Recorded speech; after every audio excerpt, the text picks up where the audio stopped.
All right, we are live. So it is Kitty Shambliss here of Loving Without Boundaries, and I am here with Coach B. We have a really important topic today that we are excited to share with you, talking about jealousy, that emotion that can often come up in consensually non-monogamous and polyamorous relationships. And before we get into that, I just want to say, if you have been watching any of our lives, we were recently doing we were nominated for an award within the Women in Podcasting for our podcast, Loving Without Boundaries. And I just want to say thank you. If you did go ahead and go to our voting link, now you were able to vote for lots of different podcasts, not just in different categories, not just Loving Without Boundaries. But if you did really cast your vote or votes, I just want to say a big thank you for you supporting women in the podcasting industry and the voices and the important messages that people have had. And also, if you are seeing this and you are looking for community, if you're not part of our Facebook community, we are on Facebook. If you do a search for Loving Without Boundaries, Healthy Open Relationships and Lifestyle Freedom, we have about, I think it's almost 15,000 people in that community who are looking for support, and we are honored to be able to serve those folks. So with that, I'm going to go ahead and give the mic over to B to get us started on today's topic called the jealousy shift as it relates to consensual non-monogamy. So go ahead, B. Thank you, Kitty. Happy Tuesday, everyone. Why jealous and why jealousy shift? As you mentioned, Kitty, this is an emotion, a complex emotion that can appear in consensual non-monogamy. And what I'm hoping is that at least one takeaway that you take away from this conversation that we're about to have with Kitty today is to change your relationship to jealousy. Because first of all, I would like to make a distinction between envy and jealousy because so often they are used interchangeably. So how we tend to use jealousy and envy here in Loving Without Boundaries space is envy is about wanting someone that someone else has. That actually can be a positive experience as well because it can drive us to up-level our game and up-level our goals, while jealousy is more centered around the fear of loss, less and never. So, for example, when my partner has a new partner or we just opened up our relationship, I can start feeling really anxious about that this is gonna result in some form of loss in our relationship, that our connection is going to change, there's going to be less affection, or my partner's never going to look at the same way at me like before. And I also want to mention that we often mention jealousy in general conversation as a concept, and it's also important to get down to the details of what it means to you, because while there's a general understanding of what jealousy is, I can guarantee you that it's going to be different nuances, what it means to you and what it means to me. For example, to me, it's connected to experiences of exclusion and fear of exclusion because it ties to when I was bullied as a kid or excluded from certain communities. So to me, that is what gets triggered. For others, it's fear of abandonment, it's fear of rejection. So it's so important to understand what lies underneath when we feel this really complex and very natural human emotion. I really want to highlight that this is part of a natural human experience, so natural, like feeling grief when a loss of a loved one happens. So I really want to invite you to keep an open mindset that there's nothing wrong, absolutely nothing wrong with feeling jealousy at all. Mm-hmm. And I also want to touch on a few common barriers and limiting beliefs that can get in the way of befriending jealousy in a way that really works for us. So some of the beliefs can be that I shouldn't feel, that there's something wrong with me if I feel jealous. It's something wrong with me if I can't switch to compersion. I'm not cut out for the lifestyle, or once I move beyond jealousy and felt compersion, it should stay that way for the rest of my life. So just understanding that this is not a linear process. It can be dependent on our relationship dynamic, whether we're going through depression or some type of life challenge in the moment. It's gonna affect whether we experience jealousy or not. And the other important aspect that can be a barrier to navigating jealousy in an effective way is if we don't do a root cause analysis, if we don't go down to the details, like where is it coming from? Because if we don't understand what feeds it, we might employ the strategies that won't work for us. So it's important to make the differentiation, whether it comes from me, that has nothing to do with the relationship experience that I'm having, because like similarly to my case, it ties to bullying when I was a kid, or maybe it's come from the relationship. There's something happening in the relationship and I may need to set boundaries, request some changes, or create new agreements. And depending on where the jealousy comes from, what is at the root cause, we need to employ like different strategies to make it work for us as an emotion, like the check engine light in a car that signals something to us that we want to investigate. Mhm. Thank you for that beautiful introduction and this really important topic. And I applaud just everything that you're sharing so far, including that you and I see it every day that people can beat themselves up, make themselves wrong for even feeling jealousy or also insecurity, which is often related. And there can be other things that show up with jealousy, whether that's possessiveness, there could be some self esteem issues, some self worth. So I love how you just highlighted that whenever our emotions come up for us, they are gifts to us. They are there to give us valuable information instead of us running away from jealousy or insecurity or making ourselves wrong for feeling those emotions. We can really get curious about, I wonder what this emotion is telling me, and look under the hood. But we can really need to get skills, and sometimes we don't have those skills. So sometimes you can get those skills by reading a book. So I wrote this book, Jealousy Survival Guide: How to Feel Safe, Happy, and Secure in an Open Relationship. And keep in mind, I've been practicing consensual non-monogamy for over 2 decades. That doesn't mean that as a human being, I'm not immune to it, right? It's just a normal emotion, just like feeling anger, or as B pointed out, grief or sadness, or a sense of even powerlessness. Sometimes they're just emotions that come up for us. So I definitely really want to underscore what we're both saying here, that it can be sabotaging yourself to start to beat yourself up or expand into that space of there must be something wrong with me if I'm feeling jealousy or insecurity if I'm in a consensually non-monogamous or polyamorous relationship. I call bullshit, right? It's just another emotion, and it's simply shining a spotlight on an area that you may need to grow in.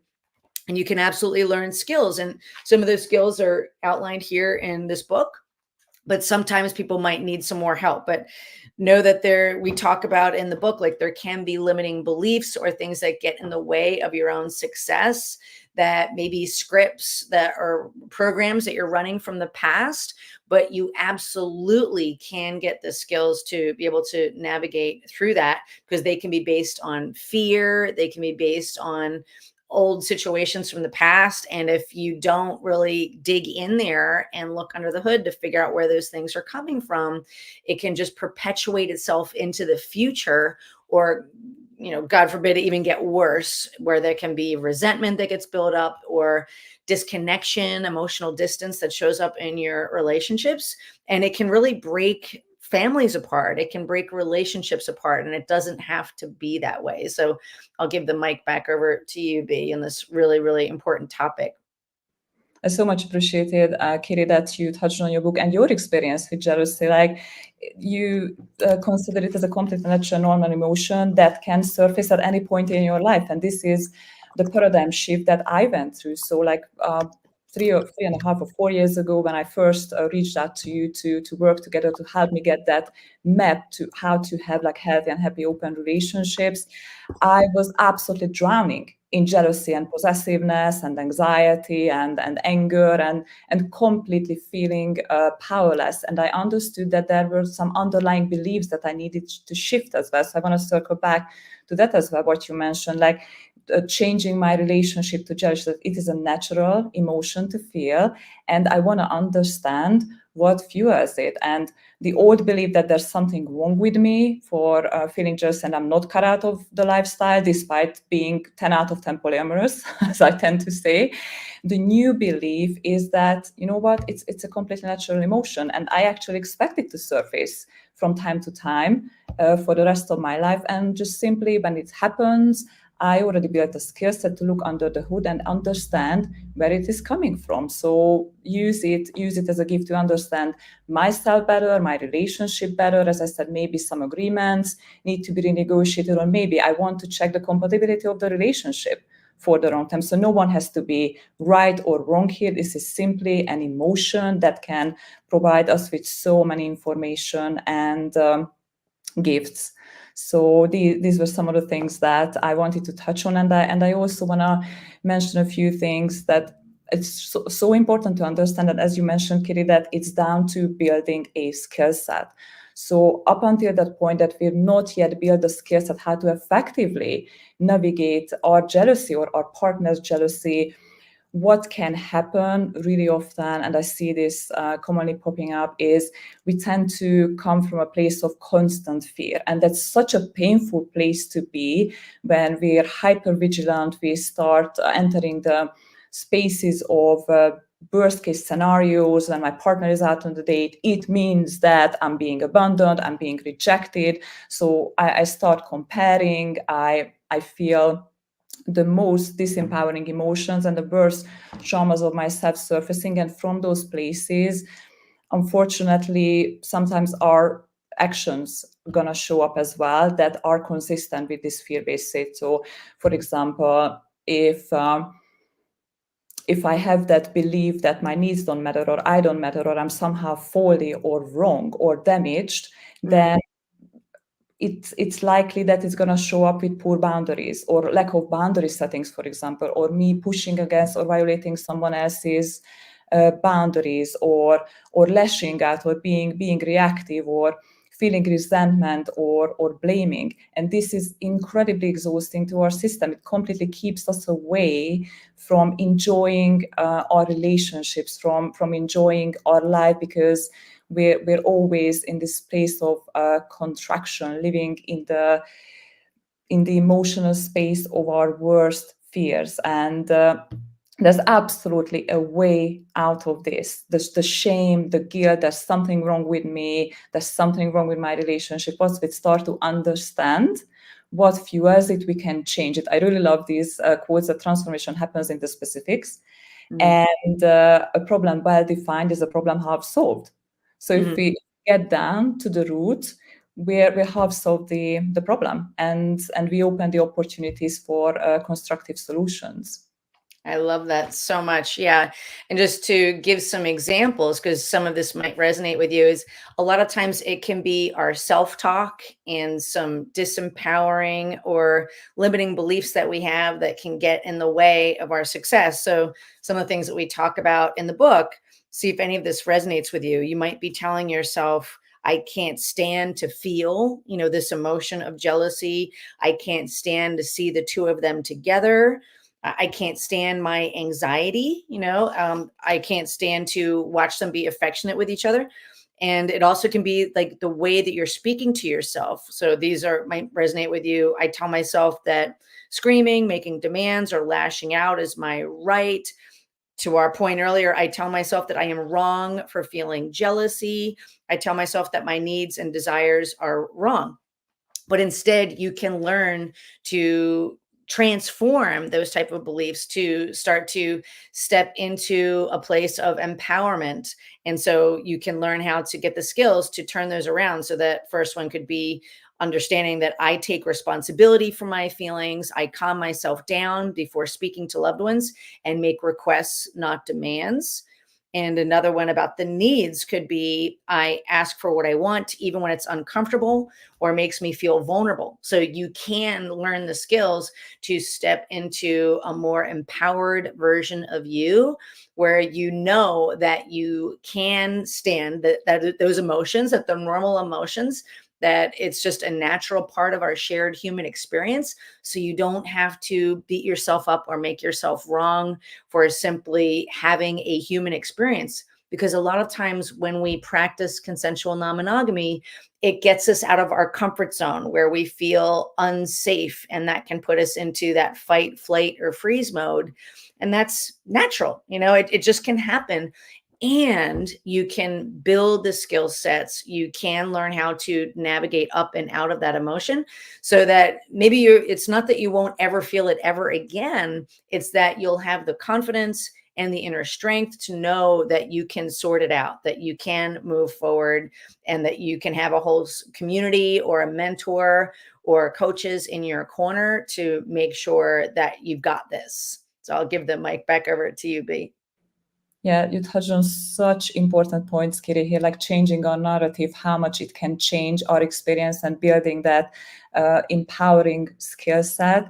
So with all this, just changing how we think about the jealousy, how we think about the emotion, how we think about the events that happen in our relationship, and also learning emotional regulation skills in the moment, and like needs-based conversation not only can increase our confidence level or help us feel better. What can happen over time is we either bring down the intensity of the emotion. So maybe in the past, like not maybe, I was like 10 out of 10 when it was about like feeling jealousy, and now I still feel it. I felt it a few days ago, and guess what? From 10, it went down to 0.5, and it took me a few minutes to shift into compersion, because I practiced shifting from jealousy to compersion, but it took me like quite some time and building the skill set. So you can considerably increase the intensity of the emotional experience and the body sensations. You can bring down the time from hours, days, weeks, months, or even years to get yourself out of the painful sensations and move yourself into empowerment. Or in cases if you transition something, some really important core belief that has been with you, it's possible that you completely transition your experience and you won't get triggered in the very same situation. So these things can happen, and I really want to give you all the hope that these things are possible to achieve. Yeah, thank you for that. I love just really ending on a moment of hope here for everybody, that it is absolutely 100% possible to learn how to get these skills, to navigate this, to learn how to communicate from a needs-based perspective, so that you can feel really heard. You can vulnerably share your feelings without making the other person wrong. That's a really important piece to this. And you can also learn how to look under the hood and use root cause analysis to figure out, where are these different thought processes coming from? How can I navigate up and out of them? And you also can learn how to move from any codependent or toxic patterns into really healthy boundaries and agreements that you authentically and willingly and joyfully set up with your partner or your partners, so that you're building trust, you're building security, which also helps your confidence, and you're building on a solid foundation in your relationships, even when you're coloring outside the lines of monogamy. So if anything we're saying is resonating with you, if you are realizing that maybe you would like some more support, you want some more help, first off, you can always check out my book, which is Jealousy Survival Guide by Kitty Chambliss, How to Feel Safe, Happy, and Secure in an Open Relationship. That's how B originally found my work. And it is a short book. And if you want more help beyond that, then you can go ahead and book a call, which is at lovingwithoutboundaries.com/apply. That simply takes you right into my calendar. You'll speak directly with me. We'll get on that call after you fill out a brief form just to set us up for success. And we'll put our heads together, and I'll just get to know you and your situation a little bit better to see how I can help you. Because as coaches, we are in a helping profession. That's what lights us up. That's what turns us on and is very rewarding, is to get to help beautiful people like you to live your most authentic lives. We really want to honor you, because it takes a lot of confidence and courage to be coloring outside of the lines of heteronormative monogamy. So I'll let you go ahead and um, I think you usually have some questions you'd like to ask me to leave everyone so that they have something that they can work on their own. Yes, yeah. Thank you, Kitty. Yes, I prepped 3 questions. So the first question is, what might be some limiting beliefs that you would like to transform about jealousy? Question 2 is, when you or your partner experience jealousy, what are your accompanying thoughts and emotions or body sensations? And question 3 is, how might you invite curiosity and compassion into your experience of jealousy? I love that.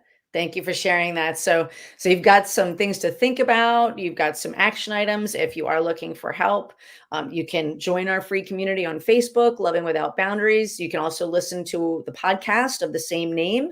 You can check out my book, Jealousy Survival Guide. Or if you are really looking to do the work and put the pedal to the metal and work with some professionals on this who really deeply, deeply care about you and your success, then I do invite you to book a call. If you are really decisive and committed and are ready to work with a professional coach, and you are ready to put in the work involved, because it doesn't happen by just taking a little pill and then everything's better the next day. You need to actually show up and do the work. So if that's you, I do invite you to book a call at lovingwithoutboundaries.com/apply, knowing that you and your skill set are worth investing in so that you can step into that best version of you and live your most blissful and amazing life. So with that, we can leave it here and just say, we appreciate you. We are here for you. We honor your courage in living life on your terms, and we're sending you lots of love. Until next time. Bye.